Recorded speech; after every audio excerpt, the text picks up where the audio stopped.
Hey guys, இந்த வீடியோவில் எதை பற்றி பார்க்க போகிறோம் அப்படின்னா, மூணாரில் அருவிக்காடு எஸ்டேட்டில் புலி வந்துட்டு ஒரு மாடை தாக்கி இருக்குது. அதை பற்றின டீட்டெயில்ஸ் தான் பார்க்க போகிறோம். அதுக்கு முன்னாடி இந்த வீடியோ ஸ்பான்சர் பண்ணுறது ஸ்கூல் ஆஃப் பிஸ்னஸ் ஆர்கனைசேஷன். இந்த கம்பெனி பார்த்தோம் அப்படின்னா, நம்ம மொபைல் அண்ட் இன்டர்நெட்டை யூஸ் பண்ணி பார்ட் டைமில் சிம்பிளான சின்ன சின்ன டாஸ்க் ஒர்க் செய்கிறது மூலிமா ஒரு ரீசனபிளான இன்கம் ப்ரொவைட் பண்ணிட்டு இருக்கிறாங்க. ஸோ என்ன மாதிரி ஜாப்ஸு, என்னென்ன நீடர்ஸ், ஸோ இந்த மாதிரி டீட்டெயில்ஸ்லாம் வேணும் அப்படின்னா டிஸ்கிரிப்ஷனில் வாட்ஸ்அப் நம்பர் இருக்குது. அந்த நம்பருக்கு வாட்ஸ்அப் பண்ணுங்கள். ஃபர்தராக அவங்க டீட்டெயில்ஸ் எல்லாம் ஷேர் பண்ணுவாங்க. அந்த டீட்டெயில்ஸ்லாம் ஃபுல்லாக ரீட் பண்ணி பார்த்துட்டு உங்களுக்கு ஃபுல்லாக கிளாரிஃபை ஆன பிறகு பிடிச்சிருந்தா மட்டும் நீங்கள் ஜாயின் பண்ணிக்கலாம். ஸோ அதோட வீடியோ கிளிப் ஒன்று பார்த்துட்டு நெக்ஸ்ட் நம்ம டீட்டெயில்ஸ் பார்க்கலாம்.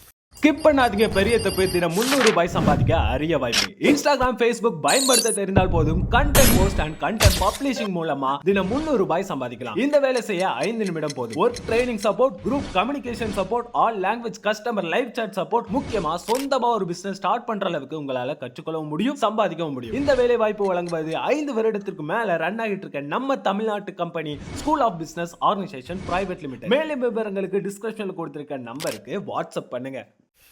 கைஸ், மூணாரில் அருவிக்காடு அப்படின்ற எஸ்டேட் பகுதியில் ஜூலை 31 தேயிலை தோட்டத்துக்கு மத்தியில் மேய்ஞ்சிட்டு இருந்த ஒரு மாடை வந்து புலி வந்து அடிக்க ட்ரை பண்ணியிருக்குது. ஸோ அந்த டைமில் வந்துட்டு மாடு மிரண்டு கத்துனதுனால அங்கேருந்து ஒரு சிலர்லாம் வந்துட்டு வேகமாக போனதுனால புலி ஓடி இருக்குது. ஸோ மாடு வந்து உயிர் தப்பிச்சிருக்குது. ஆனால் மாட்டுக்கு பயங்கரமாக அடிபட்டுருக்குது. ஸோ என்ன இருந்தாலும் மாடு எந்தளவுக்கு பயந்துருக்கும், மிரண்டிருக்கும், அது ரெக்கவர் ஆகி வரணும். இந்த மாடு வளர்க்குறவங்க எந்தளவுக்கு பாதிக்கப்பட்டிருப்பாங்க.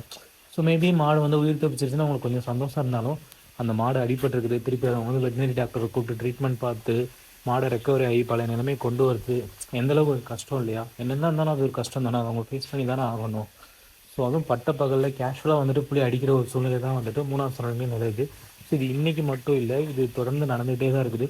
ரீசெண்டாகவே அங்கங்கே வந்து நிறையா பகுதியில் வந்து புலிகளோட நடமாட்டம் அதிகமாகிட்டே இருக்குது. ஸோ அது மட்டும் இல்லாமல் வந்துட்டு அப்பப்போ வந்து மாடுகளையும் அடிக்க தான் செய்யுது. ஸோ நிறையா இன்சிடென்ட் வந்துட்டு மூணாவது சரௌண்டிங்கில் நடந்துகிட்டே தான் இருக்குது.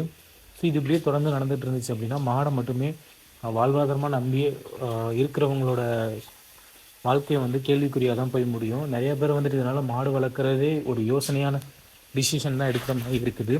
ஸோ மாடு வளர்க்க வேணாம் அப்படின்ற ஒரு முடிவுக்கு போகிற ஒரு சூழ்நிலையில் இருக்குது.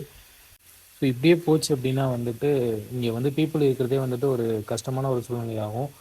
ஸோ மாடு அடிக்கிற புலிக்கு வந்துட்டு மனுஷங்களை அடிக்கிறதுக்கு எவ்வளோ நேரம் ஆகும்? ஸோ ஒரு டேஞ்சரான ஒரு பிளேஸில் இருக்கிற ஒரு சூழ்நிலையை வந்து தான் எல்லோரும் உருவாக்குறாங்க. ஸோ கண்டிப்பாக இது சம்மந்தப்பட்ட கவர்மெண்ட்டு ஏதாச்சும் ஒரு சொல்யூஷன் வந்துட்டு நடவடிக்கை எடுத்தால் பெட்டராக இருக்கும். ஸோ கண்டிப்பாக ஏதாச்சும் ஒரு சொல்யூஷன் கிடைக்கணும். ஸோ அப்படின்னா தான் இங்கே இருக்கிறவங்களாம் சேஃபாக அவங்க ரெகுலரான லைஃப் ஸ்டைலில் வந்து வாழ முடியும். ஸோ பார்க்கலாம் ஏதோ சொல்யூஷன் கிடைக்குதான்னு சொல்லிட்டு. ஸோ அவ்வளோதான் கைஸ் இந்த வீடியோ. நெக்ஸ்ட் வீடியோவில் பார்க்கலாம். தேங்க்யூ.